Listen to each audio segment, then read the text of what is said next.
مرحبا للكل، يا رب تكونوا بخير وصحة وسلامة. واليوم طبختنا فاصولية خضراء ورز. خلونا نبلش بالمكونات. عندي هون 400 جرام من اللحم المفروم، فاصولية كيلو كامل مقطعته وغاسلته. عندي حبتين من البصل مفرومين ناعم، معجون الطماطم عندي معلقة ونص كبيرة،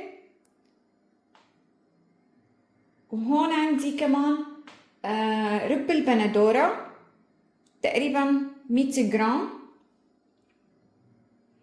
عندي ملح وفلفل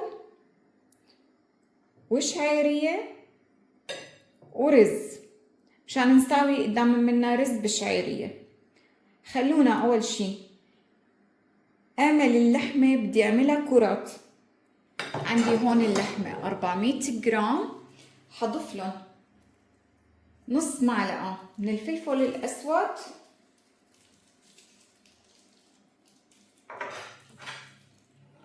ونص معلقة من الملح. هلا بدعكهم منيح مع بعضهم.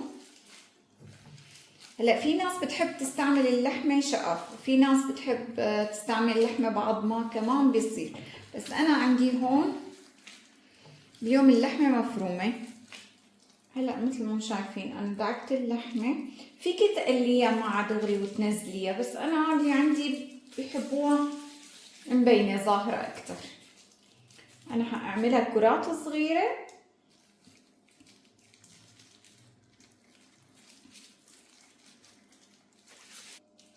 اكيد انت حسب ما بدك، حسب الحجم اللي بدك اياه بتقدري تعملي الكرات، بتقدري تكبريها، بتقدري تصغري الكرات كمان. هذا الشي ذوق شخصي.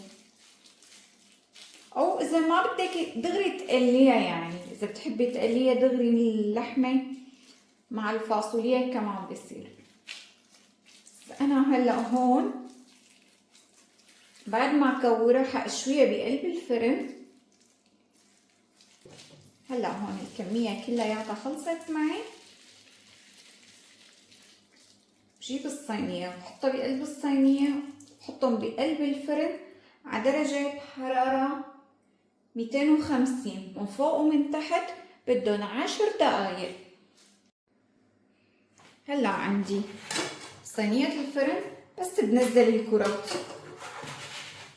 بقلبهم وبحطهم بقلب الفرن على درجة حرارة 250 من فوق ومن تحت لمدة 10 دقايق. هلا عندي هون على النار بحط معلقة كبيرة من السمنة. عندي الطنجرة الثانية كمان بحط لها معلقة صغيرة مشان قلل الشعيرية.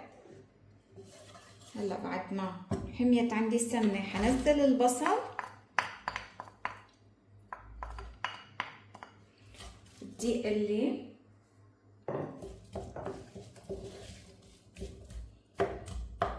عنا بصلتين كبار مثل ما شايفين الحجم كبير. نقليهم اول شي وننزل الطرف الثاني. الطنجرة الثانية خلينا ننزل كمان الشعيرية، نقلي الشعيرية. بعد ما تقلى عندي البصل مثل ما شايفين، هلا هون حنزل الفاصولية كلياتها كمان قليها. عندي الشعيرية عم تتقلى كمان، بس يصير لونها ذهبي نزل عليها الرز.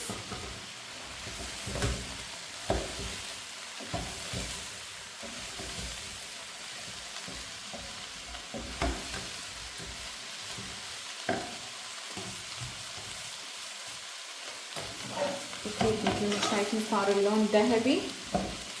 عندي الشعيرية، عندي هون كاستين من الرز اللي مغسول.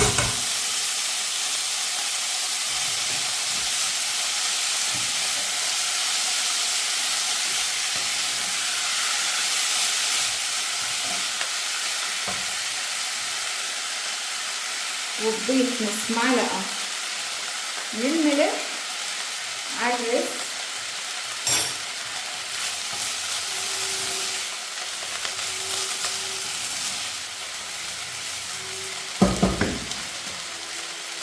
أنا حطيت وكل كاسة رز بدها كاسة ونص من المي. أنا لأنه هون مستعملة الرز الطويل. هي الكاسة الثانية.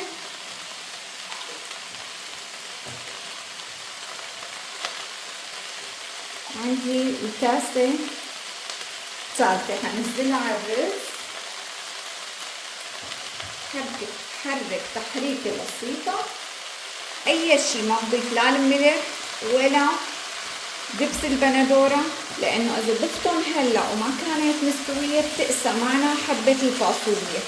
لازم اتأكد 100% إنه حبة الفاصوليا استوت معنا، بعدين بنزل الملح وبنزل مية البندورة. هلا اكيد صرتوا تعرفوا انه وقت قليتها غير اللون تبعها.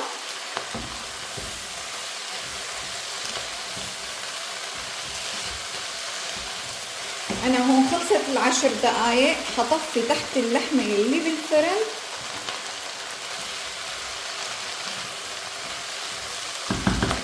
هلا بعد ما تقلت معي هنزل المي تبعيتها.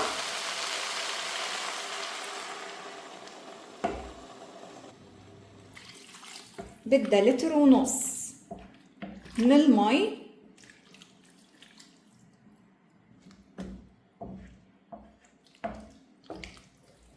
هلا بتركها هيك لحتى تستوي. بس تستوي بنكمل مع بعضنا. مثل ما شايفين الرز صار تغلي المي. حسكر الغطا تبعها وسكر غطا الفاصوليا ونتركهم لحتى يستووا. استوت عندي اللحمة. وهلأ هون نزل كل الدهن بقلب الفاصوليا.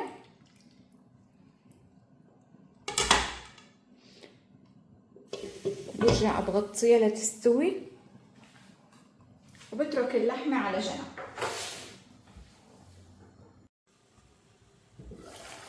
وهلا استوت عندي الفاصوليا.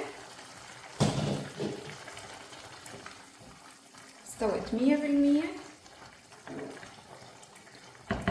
نزل المعلقة ونص الكبار من دبس البندورة.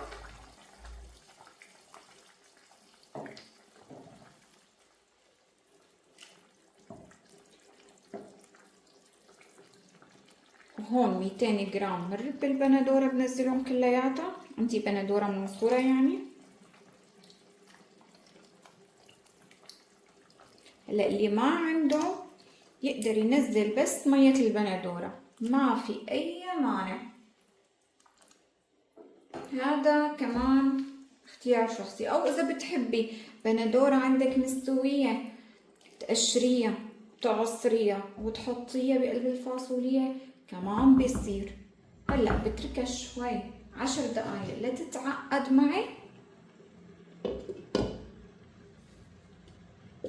انا هون ما نزلت الملح لسه لاتاكد. بجوز رب البندوره يكون عندك مالح، ما لازم تنزلي لها ملح. تتاكدي منيح انه ما بدها ملح ما بتنزلي لها.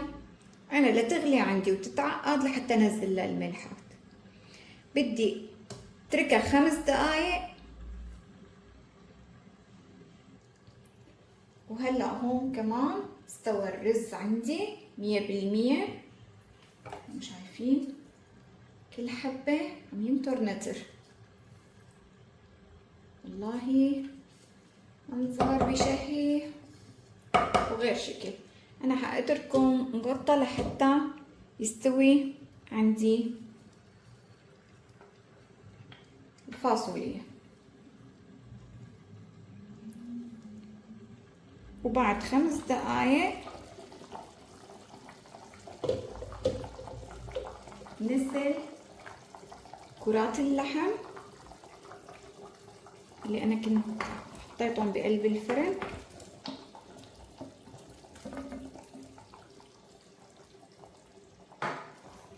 هون بعد ما تركتها كمان 5 دقايق دوق المرقة تبعيتها.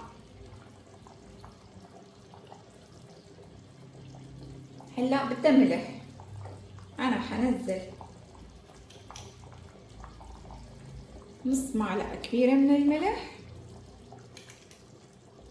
كلها كاملة، خليها تتحرك تاخد الطعمة كلياتها.